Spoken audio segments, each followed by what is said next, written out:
want to start an importation business and you have low budget and don't know how to plan it out, yeah, I got you covered.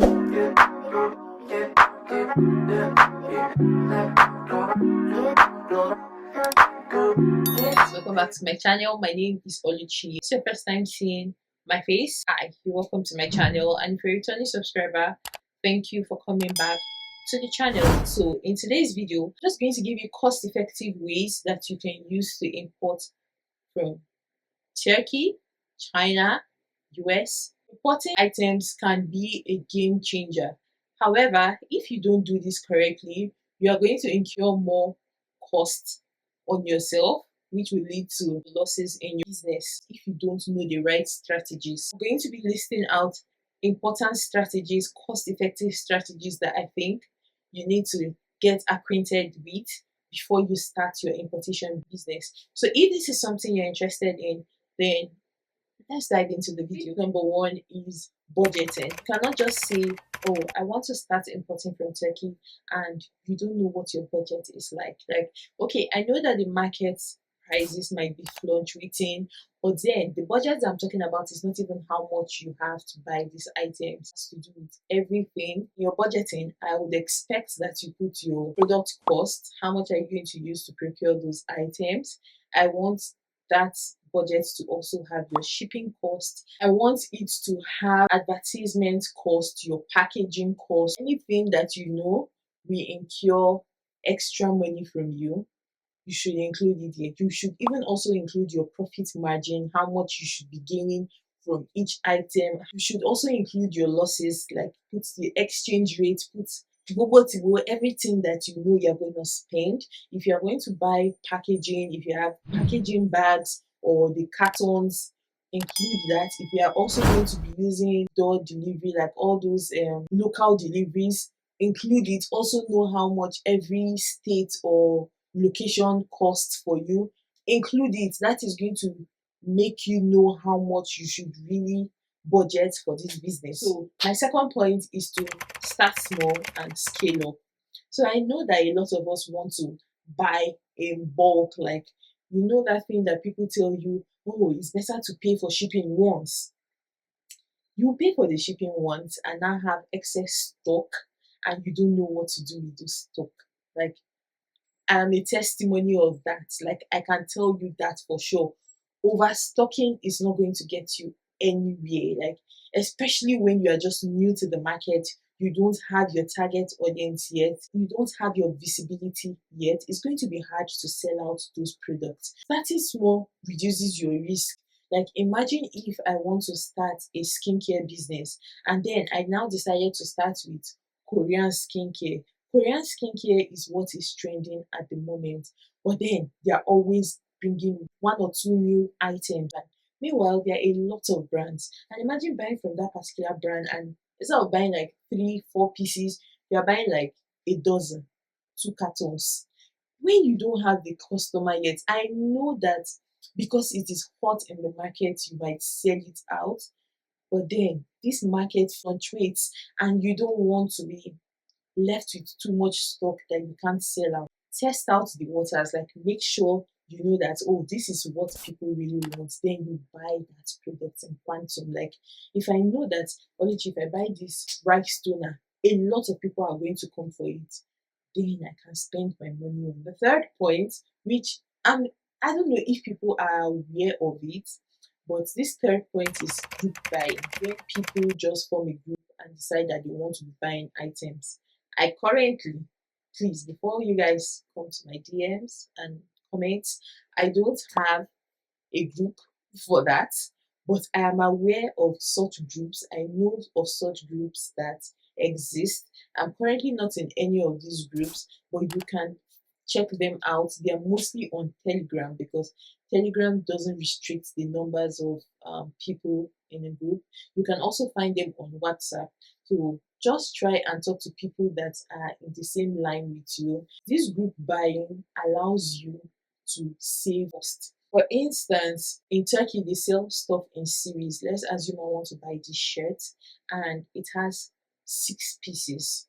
but I don't need these 6 pieces because I don't have the money for this. Meanwhile, in the group, I can post, oh, I have this shirt for sale.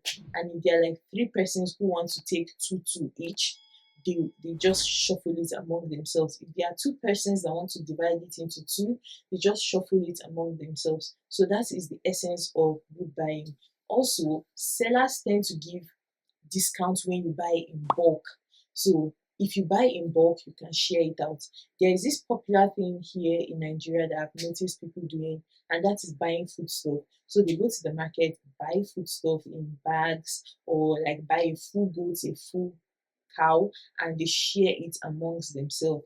That is basically what group buying means. But in this situation, we are talking of group buying for the importation business. So my third point is negotiating with suppliers. I am an Igbo girl and I have that thing that I want to negotiate. Like, you cannot tell me, Biology, this thing is $50 and I count $50 and give you.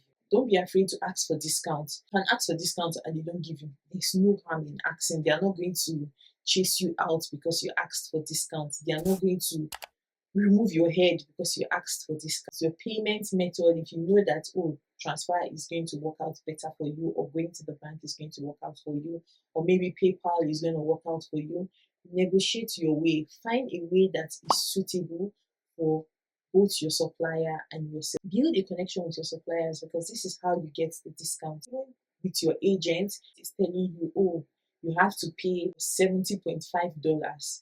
You can ask for that $0.5 off your bill. You can even tell them, if you've been using them for a while, you be like, yeah, nah, you cannot give me $2 off this thing because let's be honest, $1 off your shipping cost is going to save you money. $1 currently is at 1,600 to naira.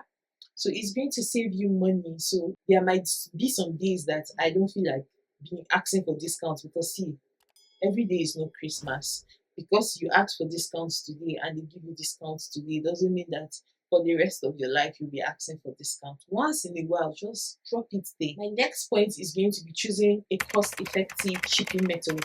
I know that using air is the fastest. Literally get your package in like 5 to 7 days. That is if you're even shipping from Turkey. If you're shipping from China, it might even be earlier than that. I know that it has to be the fastest. But then, if you're trying to save costs, it might not be the most effective one for you to use. And the reason being is that air cargo is measured in kg. So no matter how long it takes, whether you pile up your items for 2 weeks, what your items weigh is what you are going to be charged. That is for air shipping. But you see, sea shipping, measure a place for you, and that is where you're supposed to occupy. So why people tend to use that one is because it gives you more allowance to add stuff to your crate like this. Depending on your timeline, depending on how fast you want to deliver to your customers, you can pick up whatever shipping method is convenient for you. Please, any cargo company, especially from Turkey, that is promising to bring your cargo in 3 weeks to 1 month, please, I'm here to bring down your hopes. It's not going to work out like that. Personally, if I'm using sea cargo, I tell the customer, please expect your package in 2 to 3 months, like 2.5 to 3 months, because it's probably going to enter the 2 months, but you need half. That's because you're going to, even if it arrives in Nigeria in 1 month or 2 months, before it's cleared by the custom and all that, it's going to take a longer period. So I also bear that in mind when telling customers. Then there are some items that you must have to ship through air cargo because they are perishable. Perishable, we all know that you cannot ship like food, like perishable food. That's not what I'm talking about. Perishable are things like bags, shoes, suitcases. And why this has to go through air cargo is because these items are held together by bonding agents like glue. Moisture tends to spoil leather and gum. So by the time your item comes to Nigeria, when you use shipping, when you use sea, it's probably damaged because of the heat. Water could spoil it. You know, it's sea. is sea. There might be some damages to it, but every other item I feel can go through the sea, except it is really urgent based on your type of audience, how much you have calculated as your budget, how much you have kept aside for your shipping, how much you have kept how much you expect to get as your profit.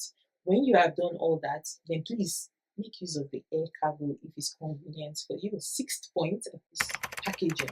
Personally, I love to reduce excess packaging before I ship my parcel.